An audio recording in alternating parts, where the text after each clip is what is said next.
বললাম তো আমার লাগবে না। তা লাগবে কেন? বাবা মাকে অতিষ্ঠ করে না মেরে তো তোর শান্তি হবে না। তোকে বসে বসে আর খাওয়াতে পারবো না। সত্যি রাজু, তোমার লজ্জাও নেই? তোমার দিদিরও তো ভাই বলে পরিচয় দিতে লজ্জাই করে। আমিও আমাদের পরিবারে তোমার পরিচয় দিতে পারি না। সত্যি বংশের কলঙ্ক। ছি ছি ছি। কি করবে ঠিক করলে? কি আবার করব, রোজ যেমন ইন্টারভিউ দিচ্ছি দেব। কি যে ছাই ভস্য ইন্টারভিউ দাও কে জানে। আর শোনো, আমি ওসব কথা জিজ্ঞাসা করিনি। আমি তোমার আমার সম্পর্কের কথা জিজ্ঞেস করছি তোমাকে। মানে? মানে আর কতদিন এইভাবে ঘুরে বেড়াবো বলো তো? বাবা তো আমার বিয়ের জন্য সম্বন্ধও দেখছে। তুমি বাবাকে না করে দাও, আমার একটু সময় লাগবে। গত 2 বছর ধরে তো নাই করে যাচ্ছি, আর কত আটকাবো বলো তো? আমি চেষ্টা করছি মিলি, আর কিছুদিন সময় চাইছি। আর কত সময় দেব তোমাকে?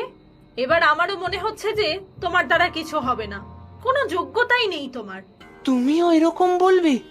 আর সবাই তো বলেই। তার কি বলবো বলো? বাবাকে না করব কিভাবে? তোমার কথা বলবো কিভাবে? কি করো তুমি? বেকার ছেলে একটা। বাবা যখন জিজ্ঞেস করবে কি যোগ্যতা আছে তোমার। তুমি কি চাইছো বলো তো?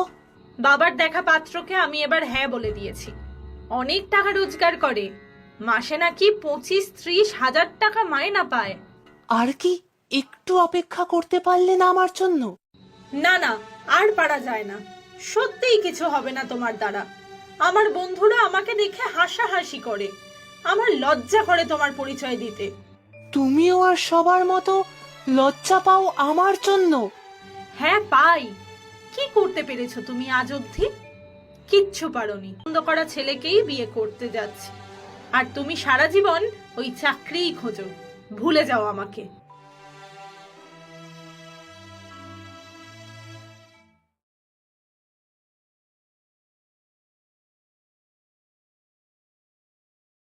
বাবা, ভাই সকাল সকাল ব্যাগ নিয়ে চললি কোথায়?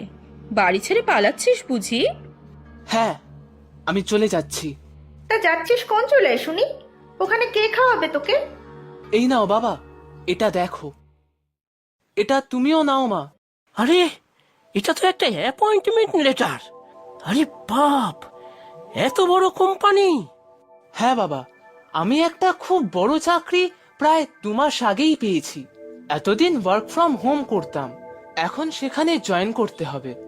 আর মা, তোমার খামে আমার মাইনের টাকাগুলো আছে, 90,000 টাকা। হ্যাঁ, এ তো অনেক টাকা।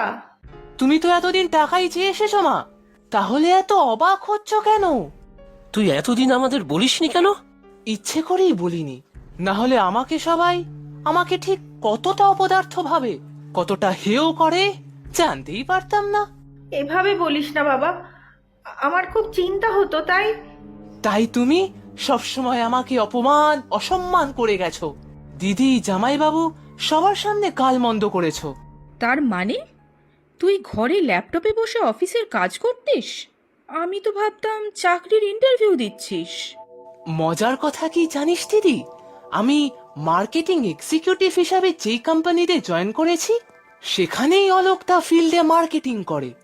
আমার আন্ডারেই কাজ করবে এখন থেকে। কি বলছিস তুই? আমার তো বিশ্বাসই হচ্ছে না। না বাবা, তুমি অন্তত অবিশ্বাস করো না। তুমি একমাত্র যে আমার উপর থেকে কখনো বিশ্বাস হারাওনি। আমি যাই বাবা, তোমরা ভালো থেকো। আর হ্যাঁ মা, প্রতি মাসে তোমাদের খরচের টাকা আমি ঠিক পাঠিয়ে দেব। আমাকে ক্ষমা করে দে ভাই, আমি সত্যিই ভুলে গিয়েছিলাম তুই পরীক্ষায় কখনো দ্বিতীয় হসনি, প্রতি বছরই ফার্স্ট বয় হতিস। আর যখন কিছুদিন চাকরি পাচ্ছিলাম না, তখন বুঝি লাস্ট বয় হয়ে গেছিলাম। সব সময় শুধু তুচ্ছ তাচ্ছিল্য সহ্য করতে হতো। আমি অন্যায় করেছি রে রাজু, ঘোর অন্যায় করেছি। সবাই শুধু জিজ্ঞাসা করতো ছেলে চাকরি পেল। মাথা খারাপ হয়ে গিয়েছিল আমার। এখন বুঝতে পারছি তারা আমার কেউ নয়। আর ওদের কথায় আমি নিজের ছেলেটার উপরেই কত অন্যায় জুলুম করে ফেলেছি। থাক মা ওসব কথা। আর দিদি, তুই আমার একটা কাজ করবি রে? হ্যাঁ ভাই, কি কাজ বল না, তুই যা বলবি আমি তাই করব। আমি একটা জিনিস দেব, একটু ওই মিলিকে দিয়ে আসিস না রে? কি জিনিস রে? আমি ঠিক দিয়ে দেব।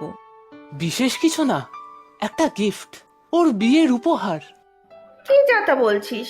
মেয়েটা তো কাল সন্ধ্যাতেও এসেছিল আমার কাছে, তুই যখন বাইরে ছিলি। মিলি এসেছিল তোমার কাছে? কেন? ও মেয়ে তো একটা পাগলি, পাগলের মতো ভালোবাসে তোকে। ওর বাবা একজন পাত্র ঠিক করেছিল, মেয়েটা না করে দিয়েছে সবার অমতে। বাড়িতে খুব অশান্তি চলছে, পালিয়ে এসে দেখা করে গিয়েছে আমার সাথে। তুমি কি বললে মা? কি আর বলবো, আমি তো ভেবেছিলাম তুই বেকার, ওকে খাওয়াবি কি। তা শুনে মেয়েটা বলেছিল আধ পেটা খাবো, তবু তোর সাথেই ঘর করবে। তাহলে আর দেরি নয়, আমরা আজই যাব ওদের বাড়িতে। মিনির বাবা তো আমার বন্ধু, দেখে নিস আমি ঠিক রাজি করাবো ওকে। আমি আসি, তোমরা যা ভালো বোঝো